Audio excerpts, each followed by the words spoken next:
as well just finish off the main series of Rayman games because I haven't even finished playing Kingdom Hearts Birth by Sleep yet. It's an RPG, and I have said multiple times that RPGs I haven't played before take a while to review to do it properly. The Birth by Sleep and Batman Arkham City reviews will come sometime after the 200th review, which will be the last Saturday of June. And after all, I do put the disclaimer of subject to change in the upcoming review list that's at the end of every video for a reason. And one person has been bringing up Rayman 3 for a while now, and it's starting to get on my nerves. So I might as well nip this one in the bud so I don't have a repeat of the Mischief Maker situation where I was so annoyed that I actually hated playing the game, and I wanted to call it a piece of shit, but that would not have been fair to the game. I really only played the Rayman games for this channel and not for myself, mainly because I had the PC version of Rayman, which was a pain to play with keyboard controls when I was in high school, and I wouldn't play another main series Rayman until Origins many years later, and the PlayStation 1 version of Rayman for a review where I messed up electrons for neutrons when pointing out the wordplay used in the game because I'm a doofus. I couldn't find any development history on this game, so I'm guessing that since the previous one did well that it warranted a sequel. However, this is the Rayman game with the lowest rating in the main series, averaging 7.5 out of 10. Not bad, just not as good as the other 4 main games. Graphically, for a 6th generation game, it's really good for a cartoony looking platformer. The colors are nice and vibrant, but I'm playing the so-called HD remaster that was put on the PS3 and 360. It looks like they just upscaled it to 720p without cleaning it up very much, like the HD remaster of Shadow of the Colossus, where it looks like it was just upscaled, and I think adding HD or the word remaster is a bit of false advertising. If you're gonna call your game an HD remaster, this is how you do it. This is HD remastering done correctly.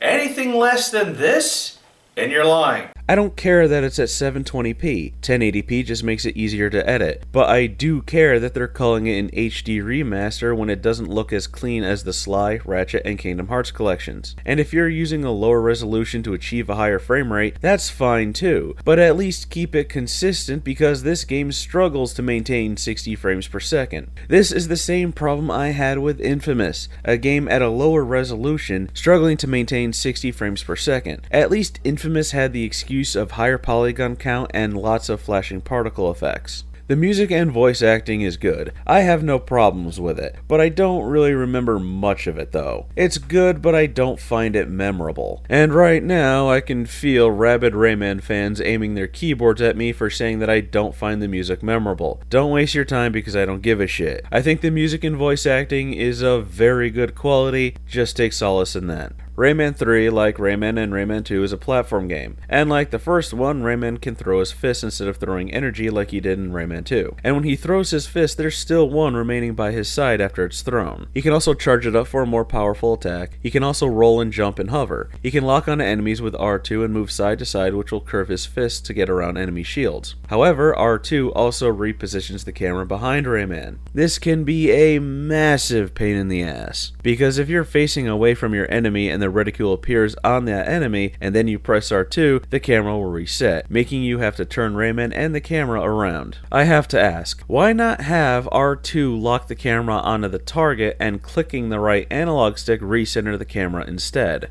As then, the only thing I would need to worry about is turning Rayman around to face the enemy, and not worry about not seeing it. I bring this up as an issue because in the heat of battle, when you're getting swarmed with enemies, this can be a life or death situation. It's something that you can deal with when there's 1 or 2 enemies, but any more than 3 and it can be quite troublesome. And that's my main issue with this game, the camera. This is one really terrible camera. I hear people complain about Sonic Adventure and Sonic Adventure 2's camera. This is much worse. The camera from Rayman 2 is miles ahead in quality. Rayman 3's camera is rough trigger camera bad, and damn near close to Bubsy 3D camera bad. I kid you not. There are times where this camera makes the game nearly unplayable. There's times it'll stay in one place and not follow Rayman, or it'll zoom out for really dumb reasons, as if to say, look at this very creative environment the game designers made. Look at it, it's so pretty. And I'm sitting here asking, can we please not choose form over function? And there's times where the camera will have inverse controls where up is down and down is up, but then it'll uninvert like the rocket fist where up is up up and down is down. And speaking of the rocket fist, the controls are very stiff and could use some loosening up. And in tight areas, the camera tends to get stuck around corners, making it so that you can't see where you're going. Terrible camera aside, Rayman controls beautifully, perfectly in fact, and feels very natural, and combat is fun when the camera is cooperating, and I really enjoyed all the platforming and exploration. The levels are very well designed and fun to traverse about, and the power-ups make it even more fun.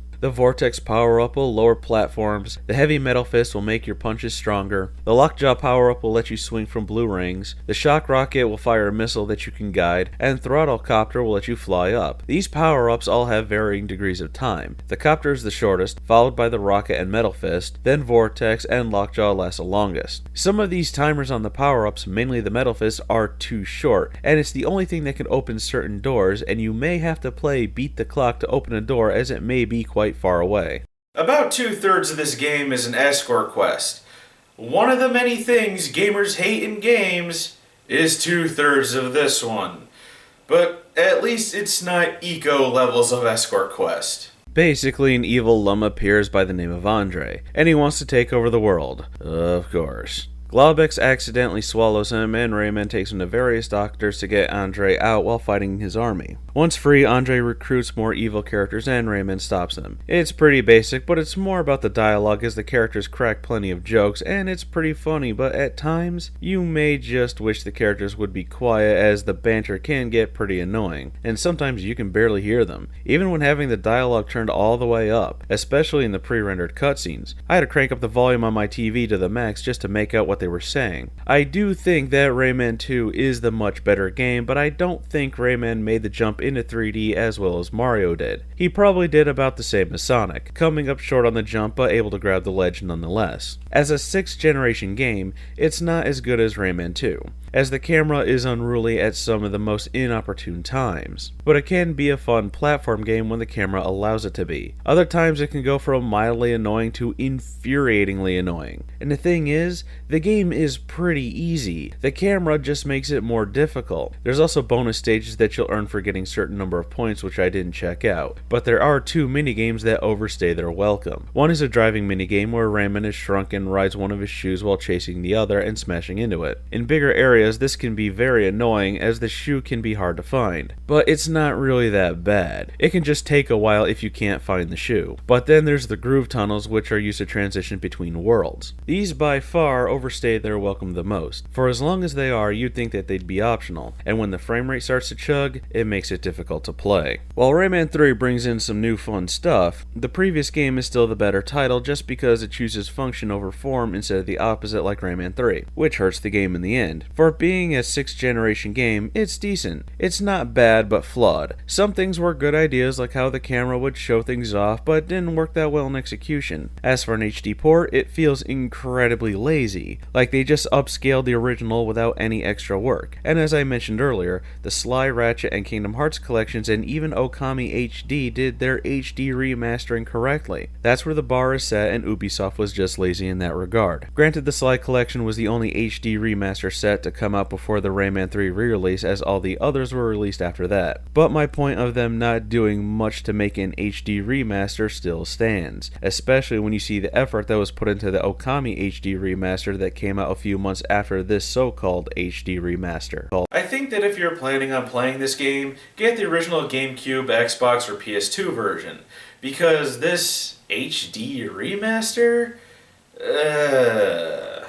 Overall though, the game does have some flaws, but you're able to work with them, and it's a pretty decent title, and that's all I'm really going to say about it.